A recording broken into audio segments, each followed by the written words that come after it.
আজ নিয়ে চলে আসলাম সানডে স্পেশাল চিকেন আর পোলাও। এই চিকেনটা দিয়ে সাধারণত পোলাও, রুটি, পরোটা খেতে ভালো লাগে। চলো দেখে নিই কী করে করলাম।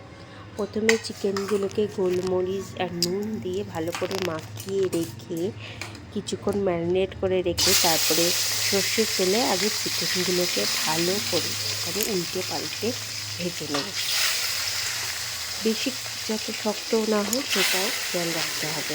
একে একে পরপর করে চিকেনগুলোকে দেখো আমি আস্তে আস্তে কড়াইয়ের মধ্যে দিয়ে উল্টে পাল্টে একটু হালকাভাবে এই গোলমরিচ আর নুন মাখানো চিকেনগুলোকে ভেজে নেব। কড়াইয়ের আঁচটা মিডিয়ামই থাকবে। এই চিকেনগুলোকে হালকা হালকা করে একে একে দিয়ে ভেজে নেওয়ার পর আমি একটা মশলা রেডি করে নিতে হবে। দেখো চিকেনগুলোকে ভাজা প্রায় হয়েই গেছে। এই ভাজাগুলো দেখো হালকাই ভেজেছি। ভাজাগুলো হয়ে গেলে চিকেনটা আমি আস্তে আস্তে তুলে একটা পাত্রে রেখে দেবো। তারপরে আমরা একটা মশলা করে নেবো। মশলা এখানে বেশি কিছু দেবো না, আমি একটু আদা আর একটু রসুন বাটা তৈরি করে নিয়েছি।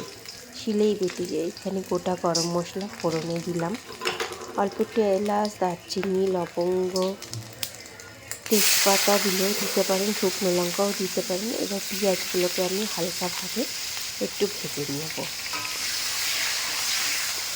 পেঁয়াজ ভাজার সাথে সাথে আমি ওদিকে রসুন বাটা, আদা বাটা আর কাঁচা লঙ্কা বাটা রেডি করে নিয়েছি। আর সাথে একটু এই মাংসতে একটু টক দই লাগবে। আমি একটু টক দই ভালো করে ফেটিয়ে রেডি করে রেখে দিয়েছিলাম। পেঁয়াজগুলো লাল লাল করে ভাজা হয়ে গেলে তার মধ্যে রসুন, আদা আর লঙ্কা বাটাটা ভালো করে দিয়ে একটু মশলাটাকে কষিয়ে নিতে হবে।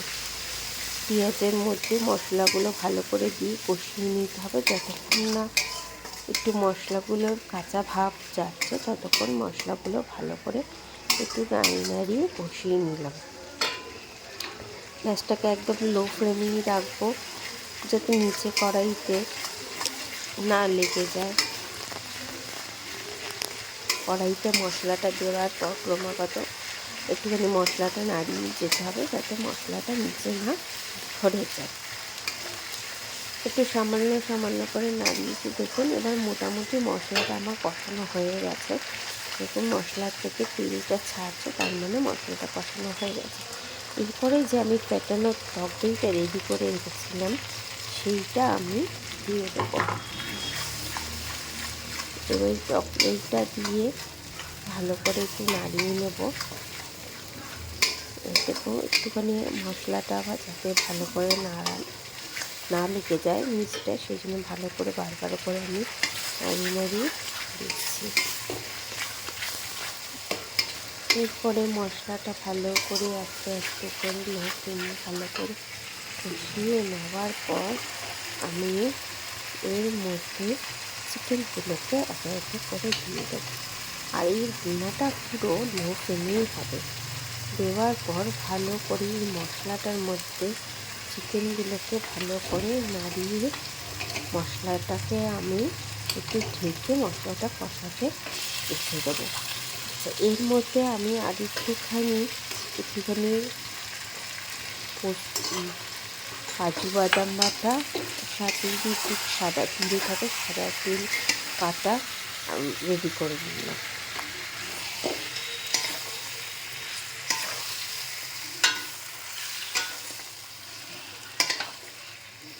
তারপরে মশলাটা দিয়ে ভালো করে আস্তে আস্তে করে নাড়িয়ে নাড়িয়ে ভালো করে চিকেনের সাথে মশলাগুলো দিয়ে আস্তে আস্তে করে কষিয়ে নেব। এই রান্না থেকে একটা হচ্ছে একটু জল দেওয়া যাবে না।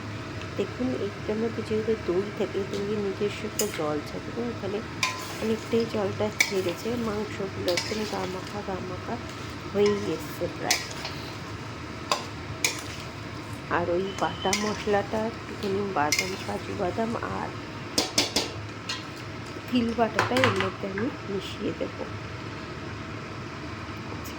বাদাম আর কিন্তু বাটাটা একটু মিশিয়ে দেবো। এই বাটাটা দিয়ে এবার ভালো করে আমি এখন নাড়াতে থাকবো।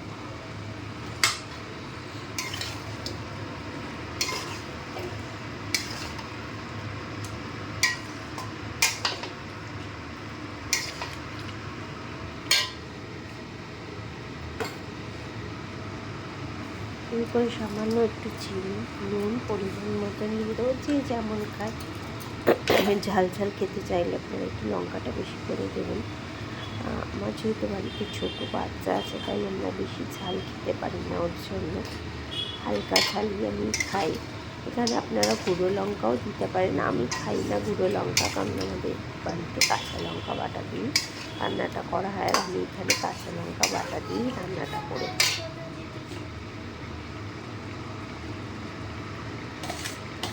এরপরে আমি কিছুটা পেঁয়াজ ভাজা তুলে রেখেছিলাম, সেই পেঁয়াজ ভাজাটা একটু দিয়ে যখন একটু মশলাটা ভালো মতন একটু কষানো হয়ে এসছে, এই পেঁয়াজ ভাজাটা দিয়ে আমি এবার মাংসটাকে একটু দেখতে রান্না করব।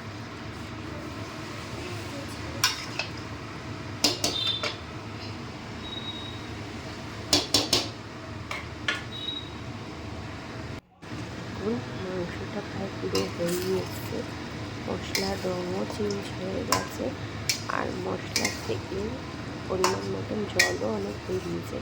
এই রান্নাটা দেখেছেন আমি একটুও জল ব্যবহার করিনি, কিন্তু দেখুন গ্রেভিটা একদম মাখা মাখা মতনই হয়েছে। লাস্টে আমি একটু কস্তুরি মেথি ওপর থেকে ছড়িয়ে দিলাম। এই কস্তুরি মেথিতে দেওয়াতে এই চিকেনের ফ্লেভারটাই আলাদা হয়ে যায়। ব্যাস।